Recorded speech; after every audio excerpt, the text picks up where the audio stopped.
You may tire of me as our December sun is setting, as I'm not who I used to be. No longer easy on the eyes, but these wrinkles masterfully disguise the youthful boy below, who turned you away and saw something he was not looking for, both the beginning and an end. But now he lives inside someone he does not recognize when he catches his reflection on accident.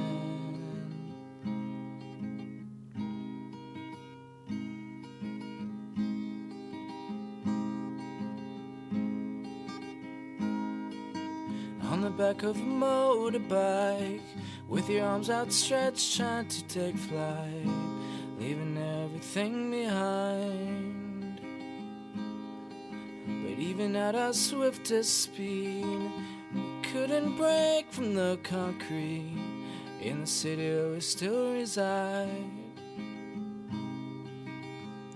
And I have learned that even landlocked lovers yearn for the sea like Navy men. 'Cause now we say goodnight from our own separate sides, like lovers on a hotel bed. Like lovers on a hotel bed. Like lovers on a hotel bed. Like lovers on a hotel bed.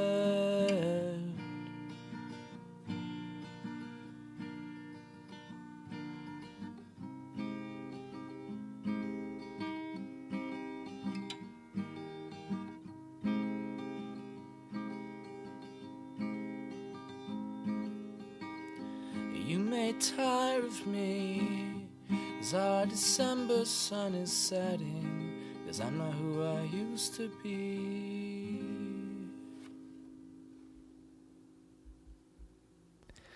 Welcome to the Beantown podcast. This is Quinn David Furness, your host, your creator, your best boy. This is my voice. This is what I sound like. Thank you for tuning in. A very special episode. We're going to have an amazing previously unannounced guest coming on. We're really excited about that. We'll get to our dear uncle in 1 second. Listener discretion is advised when you are checking out the Beantown podcast. Number one, occasionally we will use some 21 plus language, or 18 plus in Europe. And number two, we will just be putting out pretty objectively terrible content. I will say, I've been in cahoots with my friend Ryan Ligon from the Car Ride Convos podcast. We've been sharing some ideas. Well, he's been sharing his ideas with me for how to promote your podcast. You know, I'm trying to go from that, like 50 subscriber range up to the multi-million. I'm kind of looking for that middle step there. He suggested going on Reddit and exploring the world of podcasts there. So we looked into that. My post got taken down this morning because I didn't format it exactly the right way. So that's going to continue to be a struggle for us. But struggle is nothing new for us on the Beantown podcast. We've been trying to get sponsors for a long time. And, this is episode number 32, I think, and then a couple specials, It is pretty exciting that we actually have a guest from our white whale itself coming on. Very excited to have that. I'll make one other note before we jump into that. You heard the song right before that was Death Cab for Cutie. I'm still on my kick. That was Brothers on a Hotel Bed from Plans. The album Thank You for Today is coming out in about 6 minutes. We're recording this on Thursday night, so look out for that. I listened to it a couple of times already through a pre-release, and it's never going to be the same old Death Cab, but I like it more than Kintsugi, actually. It's kind of up there in terms of how much I like it with Codes and Keys, so go check it out. Thank You for Today, Death Cab for Cutie. You're welcome for your free promotion. We're sitting here 817 St. Paul Street, coming to you live from Beantown. We're drinking some Old Oriole Park via, let's see, what is it? Peabody Heights Brewery, just off campus there, North Central Baltimore. It's good stuff. We're having a good time. I won trivia tonight. It's all coming together for the Q Master. And to top things off, the cherry on top, which is what they called him back in high school, we are very excited to be joined by special guests. It's all in the family here on the Beantown podcast. We are being joined live, coming from northern Wisconsin, our dear old Uncle Andy. Uncle Andy, how are you doing tonight? Very good, Quinn. I am honored and humbled to finally get a chance to share the stage, as it may be over thousands of miles, with you tonight. And you'll notice that clear, crisp sound quality coming to you from the Samson Q2U microphone XXX Collector's Edition series. Samson, if you're looking for a sponsor, you know where to find me. You can always tweet at me. I'm at White Buns. You can also email me, beantownpodcast@yahoo.com. That's Beantown, BEANTOWN podcast at yahoo.com. But back to the main event. Very happy to have my Uncle Andy here on the Beantown podcast. And we're not going to beat around the bush here. We know exactly where this is going. This has been an immovable force against an unstoppable object for 32 episodes now. Uncle Andy, you have been an employee of Jack Link's for years. Why don't you tell us a little bit about what you do over there at Jack Link's? Okay, you're right. It's been almost 14 years since I moved your Aunt Wendy and your dear little cousins from Wausau, and I am a sales manager, analytics manager at Jack Link's. So think of it as today I was working on corporate budgets. It's budget season. So I get the fun for probably the next 2, 3 to 4 months of budgets, helping out with budgets, revising budgets when corporate decides they want to change things after months and months of preparation. That's one of the things I do. A lot of numbers, accounting, financial stuff. I know all the dirty secrets of the company out there. Multi-billion-dollar company, unbelievable. I've watched it grow into that. So a lot of that. Previously, I was in supply chain, in demand planning, forecasting, essentially helping the company know what to build, when to build, and how much of it. And I kind of moved into more of the analytics. Think of it as, big data, things like that. I don't know the specifics of like the algorithms that go along with like what you're buying when you buy your Jack Links and what else is in your market basket.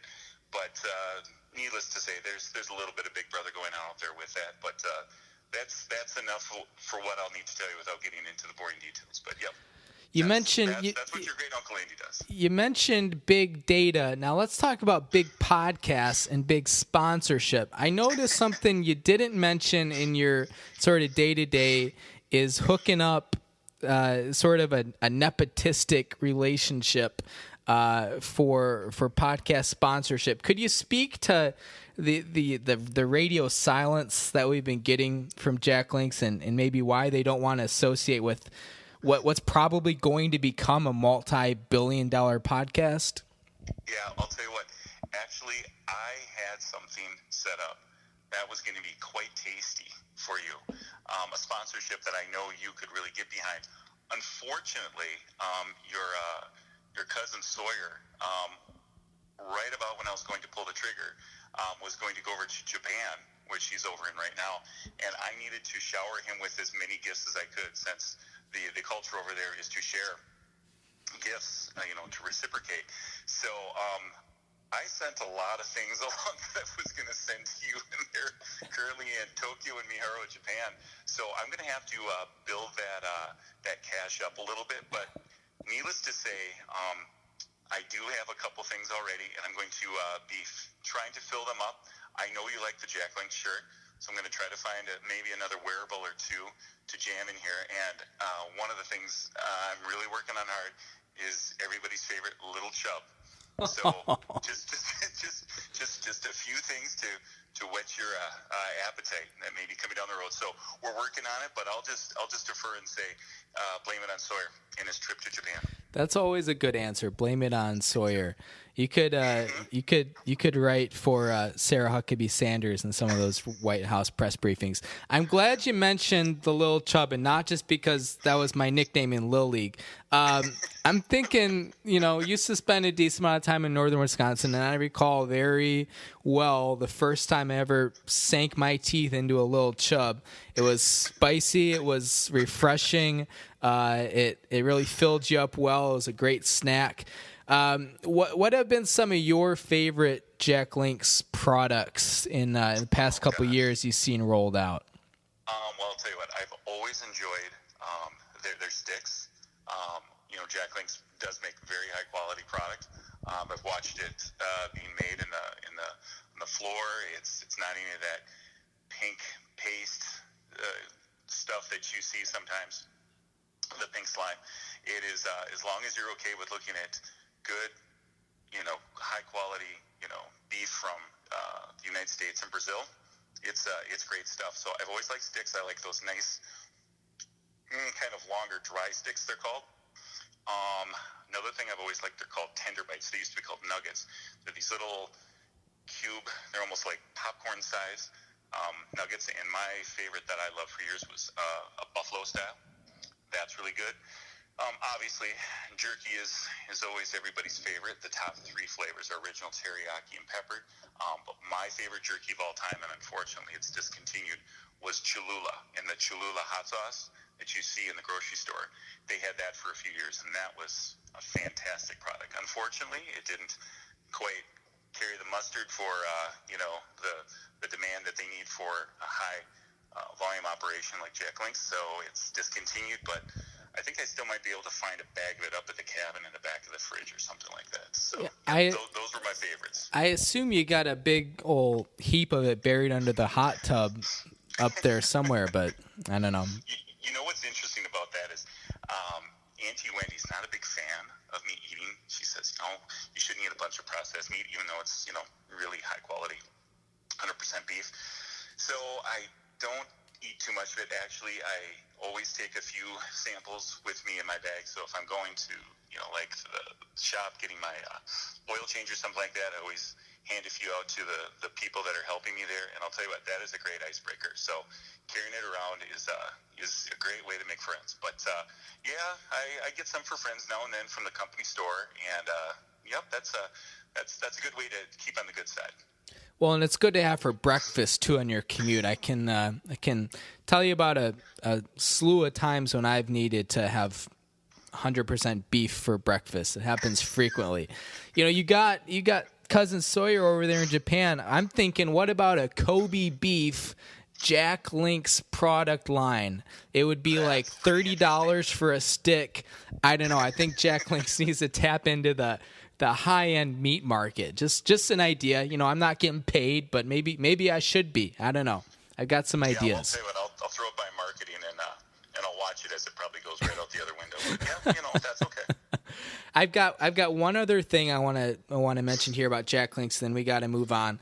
I'm going to give you a number of subscribers that it would take to have people subscribe to my podcast for Jack Link's to start paying attention, and you just tell me when, okay? 50, 1 million, 1 billion. There you go. Okay. This is official Jack Link's spokesperson, Uncle Andy, going on record to say Beantown podcast with 1 billion subscribers, maybe the most popular podcast of all time, and we will get into talks with Jack Link's. That's very exciting. That's really all I wanted out of this interview, so the rest is just going to be icing on the cake, but absolutely, that is excellent to hear. Fantastic. I know that you had, there are a couple other topics that I want to touch on. I know that we did the roast of Quinn David Furness, planned and executed so just wonderfully by myself, if I could add that. But I know that you had some material that you wanted to get in, and I want to make sure that we get it live on the air before we do anything else. So if you want to take the stage it's all yours. I mean, there probably is not much that you could roast me with, but I want to give you that opportunity just in case. So, Uncle Andy, if you're looking to get in 2 weeks later on the roast of Quinn David Furness, the time is yours. All right, I'll start off with just a few. I've got a good list here, but maybe we'll sprinkle them throughout the podcast or save them for later. But okay, here's what I've got. Quinn's parents didn't like spending a lot of time with Quinn. I'm not sure if everybody knew that. When Quinn was young and Jane and Steve moved around a lot, he always seemed to find him. That was always kind of perplexing for them. Quinn looked up his family tree and found out he was the sap. But then, that's for Grandpa D. That's our maple syrup joke there. Quinn was not the brightest bulb. Quinn's parents, Jane and Steve, bought a new Japanese car, and just as they were going to turn the radio, Quinn turned to him and said, "Don't bother, I don't understand what they say anyways." So, sorry about that. Oh, no. His favorite radio program while growing up in Rockford was the Sunday night all-Amish dating hotline / good fishing hour. He was an avid fan and submitter to Dear Abby. He's well known for his signature sign-off, "Bewildered, Bearded, Bye" in Baltimore. And I'll end this part with this one.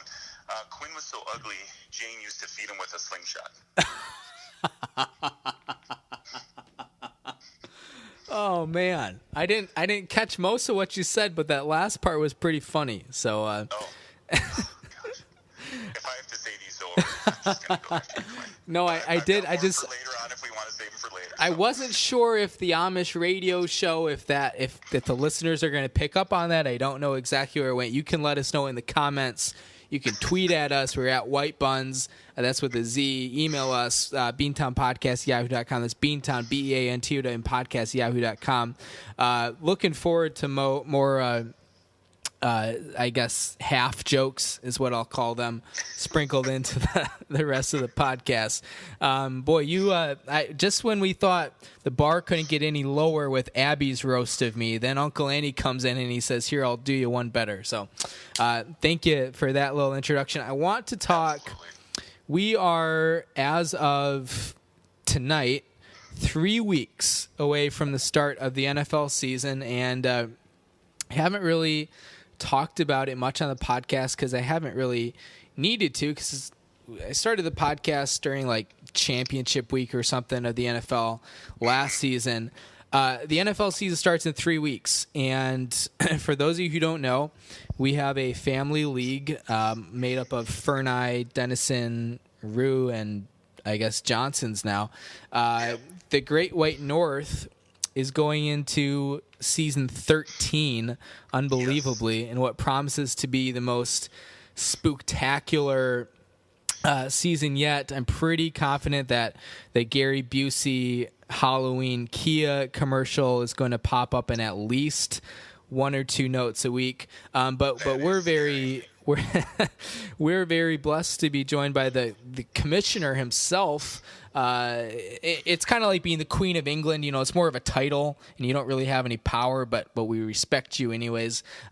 So, Uncle Andy, if you could tell us a little bit about what it's like to be a fantasy football commissioner for those of us listeners who've never had that experience before. It's an almost unbelievably weighty and stressful position. I mean, every year it takes months of preparation. A lot of flack from every side. No one's ever happy. But you do it because you love the game. You do it because of family. You do it because of tradition.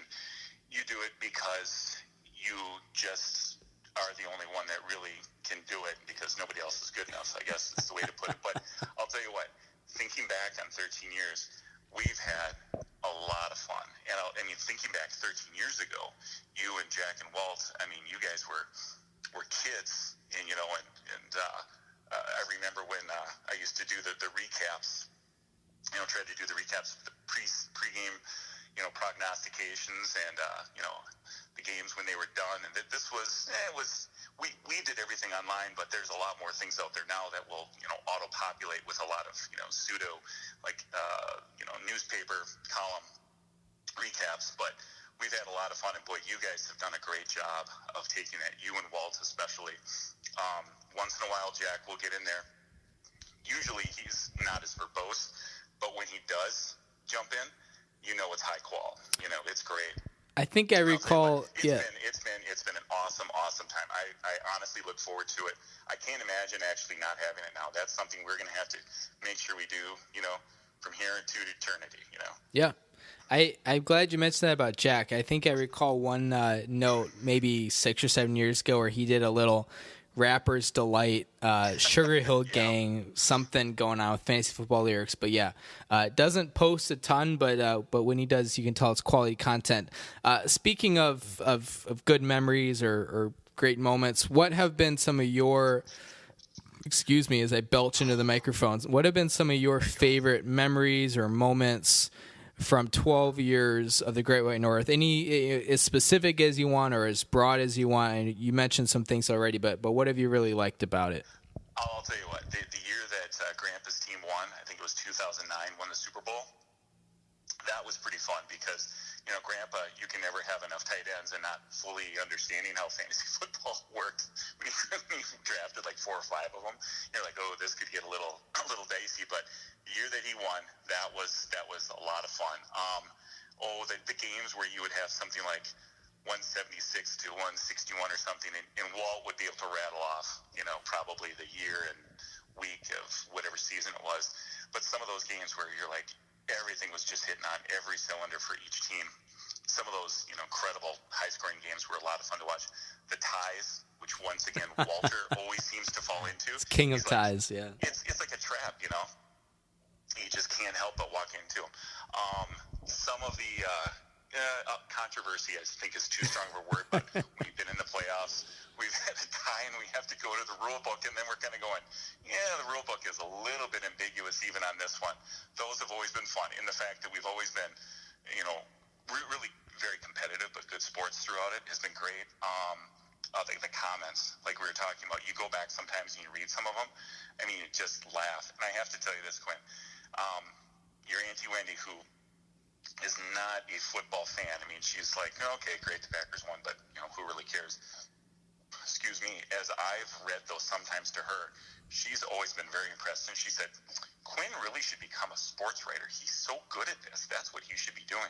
So I'm just telling you, if you ever fail miserably at all these ventures in your life, just remember Auntie Wendy thinks that you'd be a great sports writer, kind of a Dave Barry for the NFL or something like that. So hey, we're all rooting for you, and especially your auntie there. So she's always appreciated your wits and insight. But those are some of the things that come to mind from a 30,000 foot level over the years. Well, I appreciate hearing that. And speaking of handsome and industrious, I will mention that I opened up my first ever. This is a true story.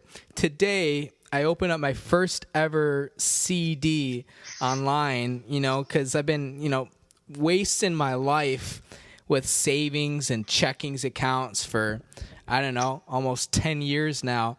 And now here come the big bucks. It's going to be huge. So when you come out to Beantown and you see my mansion and my big screen TV and a winning fantasy football team, you're going to know where that came from. Go check it out. CDs, that's the way of the future. That and floppy disks. So that's what I'm investing in. There you go. I have a kind of a specific pointed question for you. Who do you think your most handsome nephew to have never won it all is? If we're comparing me versus Jake, where do you think it falls? Wait, your question is who's the most handsome? That's correct. To have never won it all. Oh, who's the most handsome that has never won it all? Yeah. Of my nephews. Well, let's see. That kind of narrows it down just a tad. By default, I have to sadly admit it's you. That's the answer we were looking for. Next question. Tips or advice for any up-and-coming commissioners out there? I'll tell you what. If you don't have a group that is willing to engage with each other, have a little bit of fun, you gotta crack a few ribs, but not so much that the blood's pouring out. because that makes it all the fun. I know some people who say, oh, if there's no money involved, how can it be fun? And I completely disagree, because our league, obviously, Quinn, as you know, exchanges no money. It's all on pride. But I can't imagine having a more fun league. So I would say definitely make sure you get that going. Be willing to be creative with the points. Some people are real sticklers on, PPR leagues and things like that.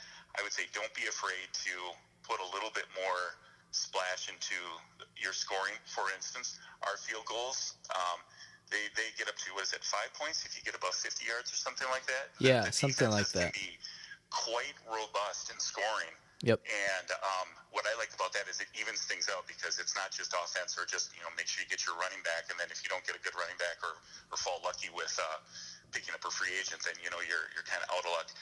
There have definitely been some sleeper teams through the years, because we're a little bit more equitable as far as how we have some of the scoring. Could put a couple bonus points out there if you get above, let's say, what is it, like 175 yards of rushing or 150 or something like that. Mm-hmm. And I think that makes it fun. And be willing to let people in the league have input. We've had some times where we've talked about some things and said, yeah, you know what, I think that's a good rule change. That's fine. Be flexible. Make it fun. Don't be a stickler. I think everybody understanding that, the more that you are able to make it fun. Oh, and also another thing I'll say is that we have a 10-team league, and going to the playoffs, it's the top 4 from each division. So as far as like the wild card or something, we are all for the wild cards. And even as we go into our playoffs, we have just about every week, every team is still involved with it. Some teams don't give a damn, and they don't put anybody in their roster or whatever. But we have, the toilet bowl, the first flush, second flush, and what is it, the third and won't flush league? Won't flush, yeah. Championships. So we keep things going, even if it's just for silly fun. But I like having it that at the end of the season, you could be, 5-8 or something like that. But hey, if your team's getting hot at the right time, or your quarterback didn't blow a knee out, hey, you're still in this thing.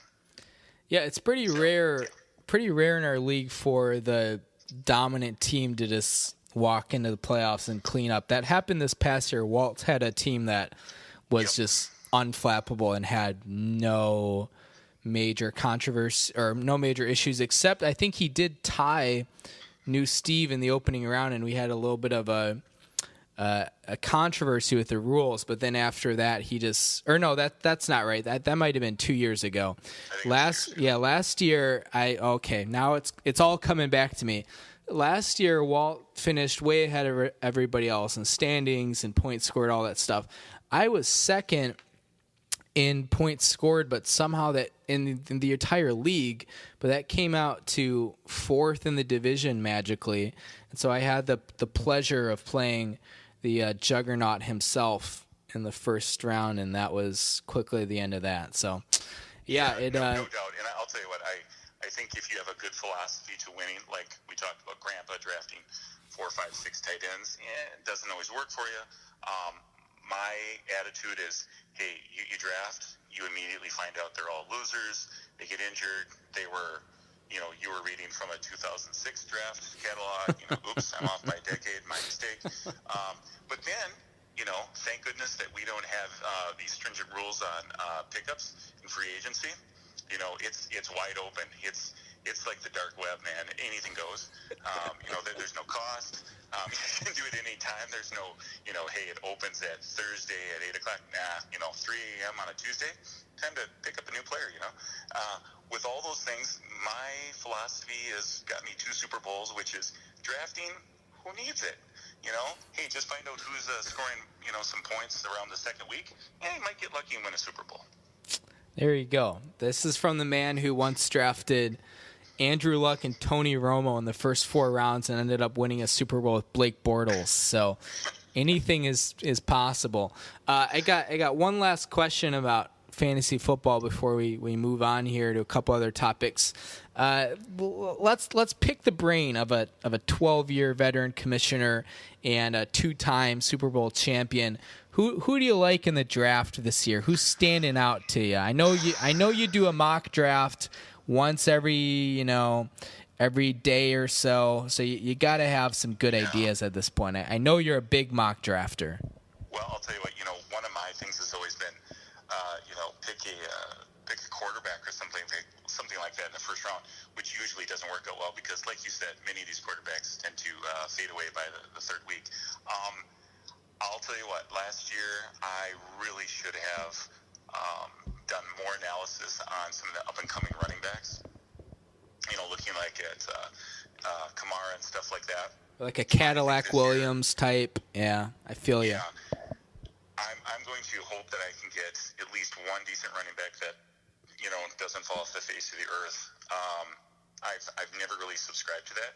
Now, there was 1 year I think that you went after some ungodly amount of wide receivers. Am I remembering that right? That sounds like every year, yeah. Yeah, and you were thinking that you're going to stock up on them, and people are going to come to you like, you've got, all the lollipops that the kids want. I don't think it really panned out for you, but, sometimes I think maybe that might be another philosophy, try to get, like, all the top running backs in the first couple of rounds. Oh, wait a minute, they'll already be gone. I guess that won't work. But, my thought this year is try to get at least one decent running back. I am really bad at picking out a running back that will be tried and true throughout the years. When I very first started, way back when I was in Wausau, there was a work league, and I had LaDainian Tomlinson just as he was coming on, and I rode that guy to 2 consecutive Super Bowls, and I haven't learned from doing that. So, hey, if there's another, LD out there that I can find before he becomes a great star, that's probably going to be my key to victory. But I would say, don't play it smart the first couple of rounds. Don't get too crazy. Go for a sure, like Antonio Brown if maybe he's available, or was it Hopkins last year? I think was our number 1 wide receiver in our league. Yeah. So I would go for some of that stuff, and then hey, in our league, a defense in the 4th round, maybe not such a stretch if it's going to be like Jacksonville last year. I mean, those guys ran the table with points. It was nuts. It's true. Yeah, I will say, if you didn't know, Frank Gore is playing for the Dolphins now. So if you're looking for those young, fresh legs, that might be your guy. Backup running back for the Dolphins. I thought he was doing Geritol commercials, but maybe I'm wrong. He might be doing both. I don't know. I think his contract is for like $75. So this is an interesting topic that I don't think has ever seen the light of day on any podcast anywhere. You've gone by the name NDT for your fantasy football team for all of the Great White North, and maybe for other teams we'll never know. But talk to me a little bit about NDT. Where does this name come from? In high school, my group of friends who we thought we were ultra cool, which means we were incredibly nerdy, we called ourselves NDT, and not that we were any great band or anything like that, but we were NDT, which stands for, and this isn't going to make any sense to anybody, but non-dugas tokers don't ask. And that's just what we called ourselves. We actually made up shirts and stuff like that where we each had our characters playing our various instruments. Like I played percussion, so I was behind a drum set. Some of them definitely did go on to play, true music, like Uncle Kyle was in our league. He actually does play with one of the other guys in our group, and they have a 2-man band, and they're, I guess you could say professional. But it was just kind of what we called ourselves, our group in school. We actually did have a business for a while where we were DJing. We got sick of the music that they were always playing. We thought it was too wishy-washy, too weak, and we wanted to headbang and stuff like that. So we did have an NDT DJ business that we had while we were in high school, and then first couple years in college. So that's kind of where that came from, but there's not really too much to talk about as far as it being, it's not like we, went from that to being the Yardbirds to being Metallica. It's nothing like that. You guys make like $5 a gig or something? I'll tell you what, I think I've got our accounting book. I used to keep it. Actually, it was on the back side of our tape case because we did everything by cassette tape. And I think we made $125 our first gig, and we thought that was pretty cool. We went with that. We went to Drags, the pizza place in town, and that became a tradition. Everybody would follow us after a dance to drags, and of course we'd always be paying because hey, we had cash in our pocket. So we'd probably have about 20 people following us there, and we'd close drags down and eat pizza and drink root beer. So I didn't know about the whole DJ aspect before you really got into that. When in terms of sort of playing your own music, what types of songs did you cover? Did you guys do originals? What was going on there? No, we like to come up with okay. And I don't know if you remember this, but Dr. Demento back in the day would play a lot of parodies like Weird Al Yankovic and stuff like that. And so we would take songs that popular. We're talking more about like Dokken and Metallica and things like that. And we'd make up our own lyrics. For instance, for those of you that would remember Metallica, in 1986, their album Master of Puppets came out, and their song of the same name. Well, we made up a song called Platter of Crumpets. We had all these lyrics about it. And like Dokken had a song called Tooth and Nail, and we made up a song called Hoof and Mouth. So I mean, this was really lame. And we had lyrics for the entire song all the way down. I mean, if there was a scream in the middle, we included it. Yeah, we thought we were pretty cool. Are you telling me that you never got invited to headline Aquafest? No, and you know what? Even when we went to Monsters of Rock, where we saw like Van Halen, Scorpion, Metallica, Doc, and those guys, we were screaming our songs to them, but they just must not have heard us. I don't know. No, we've never headlined. It's kind of like when you got a great podcast and you're trying to get Jack Links to sponsor you, and no one seems to be listening. I understand where you're coming from. What is this? Like what is this? Yeah, I hear about a possible reunion tour. Well, I'll tell you what. I did have my 30th class reunion just earlier this summer. So most of the guys were there. My one friend Eric had a wedding he couldn't make it to, but yep, we usually pose for a picture. In fact, I have not seen that yet. I'll have to ask Aunt Wendy, but we always kind of pose in this angry, everybody, with their fists and their, flexing your muscles for what they are, and kind of the angry look in their face.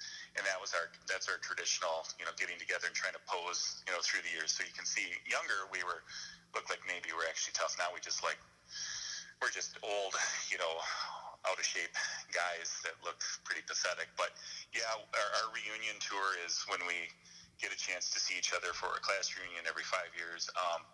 Actually, Auntie Bon and Uncle Ron will be having their 50th wedding anniversary party here around Labor Day. So we'll have some of them back here, especially Uncle Kyle and I.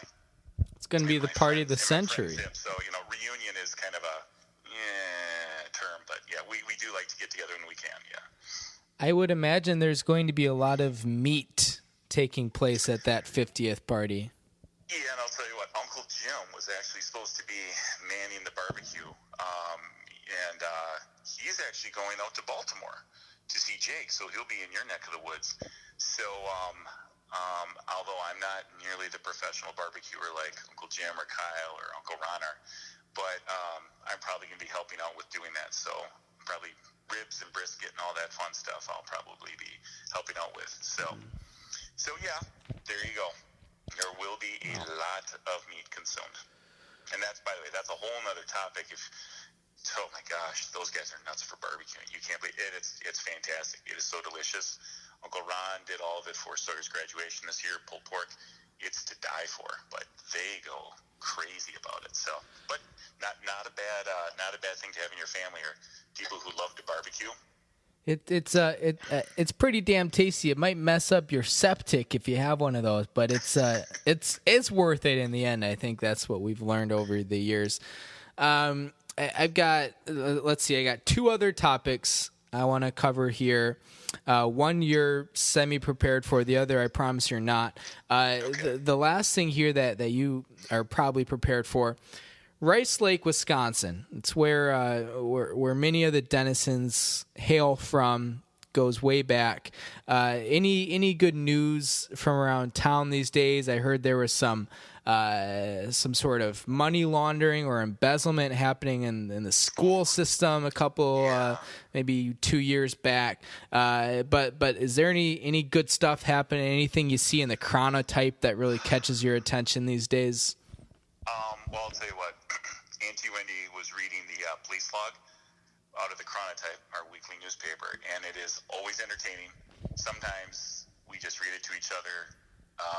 We can't even stop laughing. I'll have to start taking snaps of it and send it to you, and that's really easy to do now. It is hilarious. It'll range from everything from, woman outside a bar, lost her skirt, calling the cops, if they possibly might know where it is. It could be Farmer Brown's cow is headed down Highway 53 and, on the lookout. It ranges from sometimes the pathetic to sad to usually just hilarious. So there's always that part. As far as in Rice Lake, Rice Lake's been doing a pretty good job lately. They're working on, I think, replacing the pool, and you've been to the pool, I believe. Oh, yeah. And getting it so it's no longer at 11 feet, but I think the 12 or whatever they need to bring back the diving boards. So that's one of the projects. They've done better with making bike paths and things around the lake. I just played in the band shell, which was made from Alamco, your grandpa's company. Sure, Grandpa Dave of podcast fame, yeah. Yeah, we were playing it for our church. They were playing that Sunday. They had it, so that's always neat. Through the years, I played either for the Rice Lake Symphony or the Red Cedar Symphony, or the community band. I've been a part of for many years, and playing underneath that. And that's always neat because I remember when that went up, and there was a picture in your grandpa's company's calendar that had Walter underneath the brand new band shell kind of running across all on his own, and that was neat. Let's see what else is going on in Rice Lake. Not that this is everything, but my kids, your cousins who have been going through high school over these last few years, and Annika's a senior this year, they've had a lot of success within putting swimmers to state. They were football champions last year, been to state a few times. They went to state a number of times for basketball. So they've had a lot of success, whereas when I was there, we were at the bottom of the heap. So we never went to state or did anything. So these kids have been able to go to, because they're all in the band, as you know, to Camp Randall, to the Kohl Center. They just came back from Boston and New York with the band. They got to play on the aircraft carrier out there. Went through Boston, the Freedom Trail, lots of things like that. 2 or 3 years ago, they went to the Disney World down in Florida for their band trip. They're doing all sorts of things that I ever did. So, the school and those programs have been, doing really well. The band program is great. Their music is always fantastic to listen to. The kids, your cousins, have always been great going to state for singing, playing. They've always been exceptional with that. So I've enjoyed a lot of great music over the years there. Rice Lake is going along. I mean, it's doing well. There's always a few things about it that I'd like to see them be a little bit more progressive about, especially when it comes to funding things like the library. Like they're working on upgrading the library, and that's been kind of slowly coming along. But there's going to be some big improvements this year. They're going to redo the dam and the bridge over it. They're going to take the main street and make it into a more friendly environment for the stores along there, make it so that instead of it being a 4-lane right down the middle, which it does need to be, make it more of a 2-lane and expand room for along the stores so there can be room for cafe and things like that. So some of those things are changing. But other than that, as far as anything really extraordinary, I can't think of anything else. But yeah, so that's what's going on in Rice Lake. Yeah, well, for those of you listening out there, you might think, Rice Lake, I never heard of this place. Well, for all my NBA listeners out there, Henry Ellenson, Detroit Pistons of Rice Lake High School fame, played basketball for the Warriors and did a little track and field for you guys as well. So if you don't know Rice Lake, you're going to want to put it on your radar. It's about an hour north of Eau Claire, which everyone knows, So, of course. yeah, of course. Well, thank you for sharing that. If you've never checked out the Rice Lake Chronotype police log, it's kind of like Garrison Keeler's Lake Wobegon days, except trashier and not quite as entertaining, but it's still a solid 5 minutes per read of good material. So thank you. Right. Yeah. I've got one other section here. I do want to make a point of this before I move on, because things are about to get wacky. were there any other roasts or zingers that you were saving up that you wanted to get out there before we move up into our concluding section here? Oh, absolutely.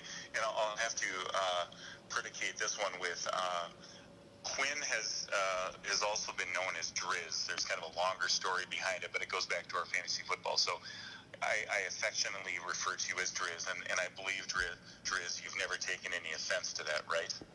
Absolutely not. No, so Driz is just one of my nicknames, and the Dennisons love nicknames, so, hey, why not? Add a couple more to it. So here we go. I don't want to say Driz was unattractive as a kid, but when he played in the sandbox, the neighbor's cats kept covering him up. He wasn't very good at his hygiene either. Quinn had a rough complexion as a kid. One day he fell asleep in the library, and when he woke up, a blind man was reading his face. Quinn was the black sheep in the family, too. One time the whole family played hide and seek. Quinn finally found out 3 weeks later that they had all moved to Pittsburgh. Uncle Steve, your dad, was unfortunately not very fond of you, Quinn. I don't know if you knew that or not. One day he asked your dad, how can I get my kite into the air? And he affectionately said, just go run off that cliff. Another time he asked his old man if he could go ice skating on the lake. He told Quinn, why don't you wait until it gets warmer? Quinn has also had a tough time on Tinder, and I've heard this. This so is I true. Hate to pile on. Okay. And, of course, you say, okay, how tough? The audience says. One girl he met said, come on over, there's nobody home. He went over, and, of course, nobody. There was nobody home. And recently, I don't know if this is known, but Quinn was stranded at the altar when he announced to his bride that he had recently completed his first successful bodily fluid transfusion with an unknown member of the Kardashian family. And I'm sorry about that, Quinn. That's got to be tough. But, I know you're an arguless man, a man who doesn't want to, put out there, your feelings, but that's what I've got for you. I thought you were going to say they left me at the altar at my christening, but that's just as good. Okay. Well, let's hope that you can dish it as good as you can take it. Not that I'm about to roast you, but I got some rapid fire questions that I think might just keep you on your toes a little bit here. So I got 5 questions for you. Okay. None of them are hard hitting. None of them are about Jack Links, but I think you're going to enjoy them. So just answer them to the best of your ability. We'll go ahead and get started here. Number 1, Scott Walker versus Paul Ryan versus Randy Bryce versus Rod Blagojevich in a cage match. Who do you like? You know what? Walker would get his butt kicked by anybody, even if it was howdy doody. I'll have to say Blago. I mean, that guy's hair, probably in and of itself, is worth at least a body slam, right? Well, and let's not forget he's had almost 10 years now, almost to work it out in prison. Battle hard, shouldn't he, being in there? Absolutely, and I saw a picture of him recently. He's got the gray hair going, so I think he's a little silver fox action. I think he's ready to go. Don't sleep on Randy Bryce, Iron Stash, always ready to go. I think Paul Ryan's more all talk, not a lot of walk. He's got the P90X stuff, but that was back in 2008. That's all yeah, show. That guy's got nothing. Yeah, he's retiring like an old man. Number 2, what is your favorite John Philip Sousa march? Probably Leper Messiah. Oh, that's unforgettable. It's so unforgettable, I don't even know how it goes. Now I know what I'm listening to all day tomorrow. Number 3, Lloyd, Bo, or Jeff. Who is the most attractive member of the Bridges family? Oh, Lloyd. For sure. Number 4, if you could drop an atomic bomb on the city of Dallas or Slim Jim headquarters, would you? Oh. Mean just would I have either one of them? Yeah. I was just reading about Dallas today and how its growth is just, stratospheric. So, to kind of, and the concern was about how the fact that it's obviously a very red state and how its population, I think they were saying by 2050 will be the same as California and New York at this time. The Electoral College, stands to be, really starting to sway in that one direction. So, I think any sort of a nuclear bomb in the middle of Texas would, slow things down a little bit. So there's that side. But then there's the whole thing with Slim Jim, which, by the way, there was a time that actually one of their own plants blew up, and Jacqueline swooped in and was able to fulfill, the orders, and that was obviously fortuitous for the company. I'll have to say, just based off of history, Slim Jim will probably blow themselves up again at some point, so they probably will, be self-destructive, and let's just go with Dallas. It's not a bad call. You get rid of a lot of issues that way. Number 5 and last one. And yeah. Hold on, let's not forget Grandpa's team, the Criminals. Of course. Hey, right? Come on. Yeah, no more Jerry Jones. Rest in peace. Gosh, you hated Jerry Jones. Last question, and I'm hoping you know who this is. What do you think is next for Kurt Menefee's career? Oh gosh, I don't think I know who that is. Tell me about it.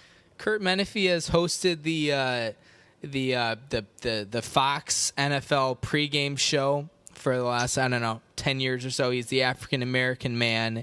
He does it with Howie Long and Strahan and Jimmy Johnson and yeah. I see. When I was thinking about this question, I was thinking maybe competitive pet grooming, but I wanted to see if you had anything in mind. Gosh, that's a tough one. And since we clipped our cable 10 years ago, if it's not like Pod Save America or my FARC newsletter or something like that, I'm really off the grid, except for, of course, for fantasy football. So you're asking what's next for him? Yeah, just in general, what's next? He's probably going to be working down the street here at what's called Alcatraz, where you bring in your empties, and you'll be a can crusher. I know there are a lot of middle-aged African-American males in Rice Lake, so I think he'll fit right into the population. So that's probably a good suggestion. I would think he would enjoy it, and you know what? What I would say to him, if he's feeling a little bit out of place, we'll just go up to Loon Lake, we'll go fishing, we'll catch some bluegills and bass, and, just have a s'more at the end of the night. Smooth everything over. That sounds pretty good to me. Oh boy. Well, that is what I prepared for this podcast. We're up to 54 minutes here. Before we do anything else, and we'll try to keep it quick because it is about 7 a.m. now Eastern time, midnight Central. Uncle Andy, before we do anything else, before we get going here, do you have any parting thoughts, closing words, anything you want to plug, any Red Cedar concerts coming up? You got anything going on? Let's see. Your aunt and I are probably going to be going up to Big Top Chautauqua up in Bayfield to see the Nitty Gritty Dirt Band. We love seeing them. We've seen them before, so that's probably the next big thing coming. I can't believe it's already been this long. I have just a plethora of topics that we haven't even touched on. Family history, disparaging stories of yourself, changing your diapers. I mean, I remember a lot of things. All I can say is this has been wonderful. I hope I get a chance to come back on sometime. Absolutely. We would love to do that, yeah. We are going to have plenty of fantasy football, just like talk and action and updates. Good. Literally the next 5 months worth of podcasts is going to be a whole lot of that stuff. There will be a lot of whining, complaining, gnashing of teeth. Walt did this. There you go. I was going to say, you know it. Abby scored 130 points without a tight end, that sort of deal. So it's coming. And it's Great White North season 13, which is shaping up to be as crazy as it gets. I don't know. Have you heard anything from our dear Uncle Jim about whether or not he'll be participating? You know what? That's interesting. No, I haven't. Although I did talk to him earlier today. Usually with him, it's beekeeping. From the time I leave my driveway until I walk into the office. But I do see that he is signed up. Everybody from our league, I believe, is signed up. Oh, that's good. So that's a good sign, and I think it's just imperative. In fact, it really shouldn't even be a choice. It's a mandatory. You have to, and so I think everybody's back in there. I haven't talked to Mr. Johnson for a little while, but I know he's always anxious, especially probably getting some revenge. I think he's been building up to trying to make some real noise in the league, and I think last year was a little disappointing. So that's coming along. Draft night. I think we're looking at the 4th of September right now. I think that's the time to beat. We haven't heard anybody dissent against that. So that's what we're looking at potentially. That would be, I think, by far the closest cut we've ever had, because season starts, what, the 7th, is it? 6th. No, I think you're right. I think it's the 7th. No, it's the 6th. Well, I'm looking at it now. It is the 6th. Yeah. It is the 6th because the 4th is a Tuesday, and then we start Thursday night. Yep. So we're gonna have less than 48 hours to get those rosters set, which Jack will inevitably have a snarky comment about. So, but it's all fun. It's all part of the experience. Live draft is I can't imagine anything better, because boy, that is a great time. For anybody out there that plays fantasy football and they don't live draft, and it's so easy to do these days, you got to do it. Yeah, we had the dark ages, probably something like seasons, I don't know, around like 4 through 7, in that range, maybe a little bit earlier, where for whatever reason that was just what we decided to do. And I always remember not knowing when, like, you had set off the auto draft, and I would wake up every morning, rush to the computer, see if I had a team yet, and nope, next morning. So I'm very happy to leave those days behind us in the rearview mirror. So that's good stuff. Yeah. Well, I want to thank Uncle Andy very much for taking time out of a work night for both of us now to come on the podcast for an hour and share some of his thoughts. We'll definitely be having you back in the future, because there are absolutely a lot of things that we didn't even get to scratch the surface of. You have your number here, folks. You heard it. 1 billion subscribers to the Beantown podcast to get Jack Links in talks for a sponsorship deal. So that's the number we got to beat. The good news is I'm only 23, so I got at least another good 15 years before it really starts to go downhill. So that's the number to beat.